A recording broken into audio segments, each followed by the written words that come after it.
सम्भाषणसन्देशसंस्कृतमासपत्रिकायां प्रकाशितानां बालकथानां ध्वनिप्रसारणम् इदं बालमोदिनी इति। अल्लावुद्दीनस्य दीपः। केचन छात्राः क्रीडन्तः सन्ति। प्रथमः, आगच्छन्तु सर्वे कन्दुकेन क्रीडाम। द्वितीयः, भवतु क्रीडाम।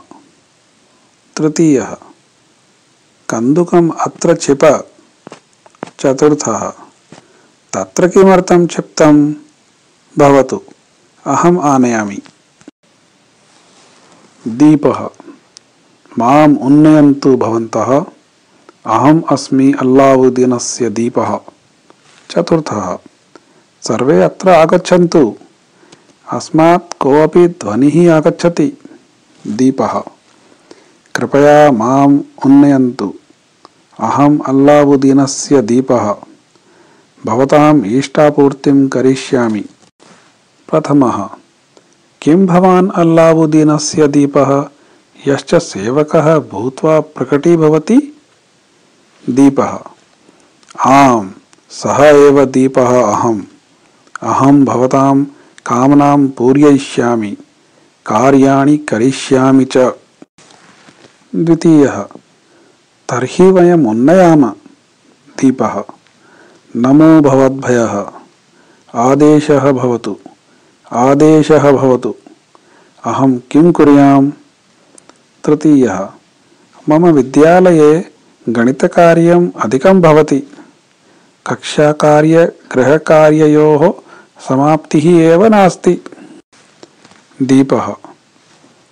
किम् अहं गणितस्य कार्यं कुर्याम्? तृतीयः, गणितकार्येण सह समाजविज्ञानकार्यम् अपि करोतु भवान्।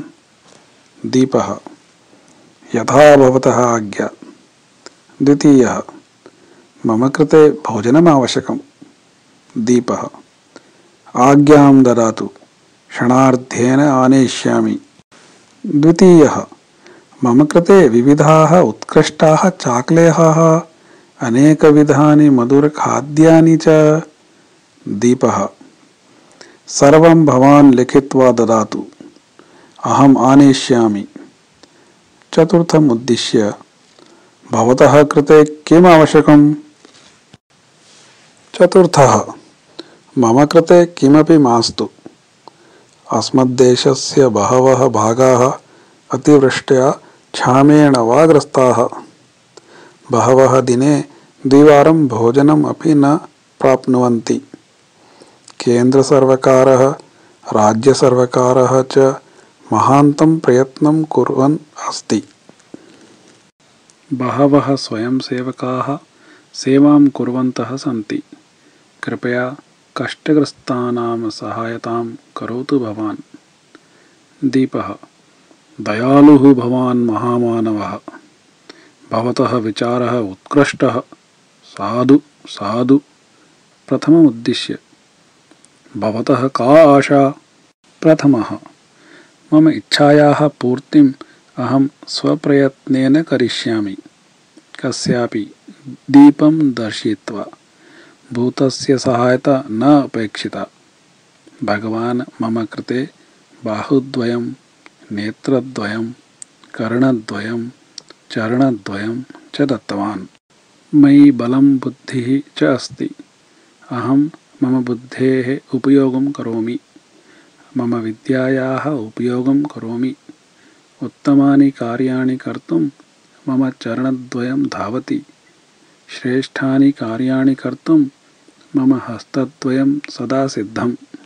चतुर्थः, अहमपि मम कार्याणि स्वयं करिष्यामि। द्वितीयः, ममापि तथैव। मम कृते किमपि मास्तु। तृतीयः, मम कार्याणि अहमेव करिष्यामि। दीपः। उत्तमाः बालाः भवन्तः। गच्छन्तु, स्वकार्याणि स्वयं कुर्वन्तु। अहमपि गच्छामि। सर्वे गच्छन्ति।